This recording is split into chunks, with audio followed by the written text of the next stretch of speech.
നമസ്കാരം. ഇന്ന് നമ്മൾ സംസാരിക്കാൻ പോകുന്ന വിഷയം നമ്മളുടെയൊക്കെ ജീവിതത്തിലെ ഏറ്റവും പ്രധാനപ്പെട്ട ഒന്നാണ് കുടുംബം.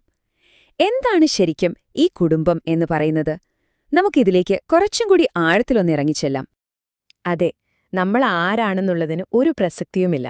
ചിലപ്പോൾ ഒരു ഡോക്ടറായിരിക്കാം, അല്ലെങ്കിൽ ഒരു ആർട്ടിസ്റ്റ്, അതും അല്ലെങ്കിൽ ഒരു സ്റ്റുഡന്റ്. നമ്മുടെ സ്ഥാനം എന്തുമായിക്കോട്ടെ. അതുപോലെ തന്നെ നമ്മൾ എവിടെയാണെന്നുള്ളതിനും ഒരു പ്രാധാന്യവുമില്ല.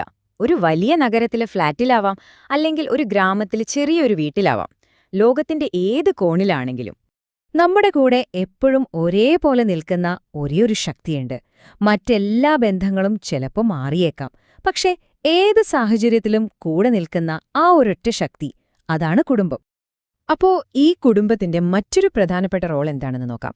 അതായത്, നമ്മൾ ജയിക്കുമ്പോഴും തോൽക്കുമ്പോഴും നമ്മുടെ ജീവിതത്തിലെ ഉയർച്ച താഴ്ചകളിൽ അവരെങ്ങനെയാണ് കൂടെ നിൽക്കുന്നതെന്ന്. നമ്മുടെ ജീവിതം എന്ന് പറയുന്നത് തന്നെ ജയവും തോൽവിയും ഒക്കെ ചേർന്നതാണല്ലോ, അല്ലേ? അപ്പോ ഈ രണ്ട് സാഹചര്യങ്ങളിലും, അതായത് നമ്മൾ തോൽക്കുമ്പോഴും പിന്നെ നമ്മൾ ജയിക്കുമ്പോഴും, കുടുംബം എങ്ങനെയാണ് കൂടെ നിൽക്കുന്നതെന്ന് നോക്കാം. ഒന്നാലോചിച്ച് നോക്കൂ, നമ്മൾ എപ്പോഴെങ്കിലും തോറ്റ് ആകെ തളർന്നിരിക്കുമ്പോൾ, ഇനി മുന്നോട്ടൊരു വഴിയുമില്ലെന്ന് തോന്നുമ്പോൾ നമ്മളെ താങ്ങി നിർത്താൻ ഒരു കൈയുണ്ടാകും, അല്ലേ? ആ കൈയ്യ്, ആ ഒരു സപ്പോർട്ട്, അത് നമ്മുടെ കുടുംബത്തിൻ്റെതാണ്. ഇനി ഇതിന്റെ നേരെ മറുവശം നോക്കാം. നമ്മുടെ ഏതൊരു ചെറിയ വിജയത്തിൽ പോലും ഒരുപക്ഷെ നമ്മളെക്കാൾ കൂടുതൽ അത്രയും ആത്മാർത്ഥമായി സന്തോഷിക്കുന്ന ഒരു ഹൃദയം, അതും നമ്മുടെ കുടുംബത്തിൻ്റെതായിരിക്കും. അതെ, തോൽവിയിലെ താങ്ങായും വിജയത്തിൽ ഏറ്റവും വലിയ ആഘോഷവുമായി മാറുന്ന ആ ഒരേയൊരു ശക്തി, അതുതന്നെയാണ് കുടുംബം.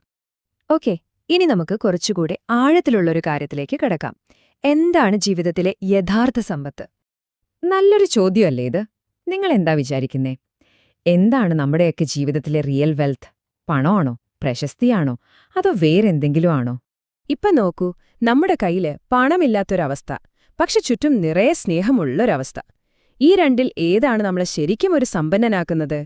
അപ്പോ ഉത്തരം വളരെ ലളിതമാണ്. പണമോ മറ്റ് ഭൗതികമായ കാര്യങ്ങളോ അല്ല, നമുക്ക് ചുറ്റുമുള്ള സ്നേഹമാണ് ശരിക്കുമുള്ള സമ്പത്ത്. കാരണം പണമൊക്കെ ഇന്നും വരും, നാളെ പോകും. പക്ഷെ ആത്മാർത്ഥമായ സ്നേഹം അങ്ങനെയല്ല, അല്ലേ? ശരി, അപ്പൊ നമുക്ക് അവസാനത്തെ പോയിന്റിലേക്ക് വരാം. എന്താണ് നമ്മുടെ ജീവിതത്തിലെ ഏറ്റവും വലിയ ഭാഗ്യം? ഇവിടെ പറയാനുള്ള കാര്യം വളരെ സിമ്പിളാണ്. ഒന്നാമതായി, നമ്മുടെ കുടുംബത്തെ നമ്മൾ വിലമതിക്കുക. അങ്ങനെ നമ്മൾ അവരെയും അവരുടെ സ്നേഹത്തെയും വിലമതിക്കുമ്പോൾ നമ്മൾ ഒരു കാര്യം മനസ്സിലാക്കും. അതാണ് രണ്ടാമത്തെ പോയിന്റ്. അത് തന്നെയാണ് നമ്മുടെ ജീവിതത്തിലെ ഏറ്റവും വലിയ ഭാഗ്യം. അതെ, ചുരുക്കി പറഞ്ഞാൽ ഇത്രയുള്ളൂ. ജീവിതത്തിലെ നമ്മൾ വേറെ എന്ത് തന്നെ നേടിയാലും സ്നേഹിക്കാൻ ഒരു കുടുംബം കൂടെ ഉണ്ടാവുന്നതിനേക്കാൾ വലിയൊരു ഭാഗ്യം വേറെയില്ല.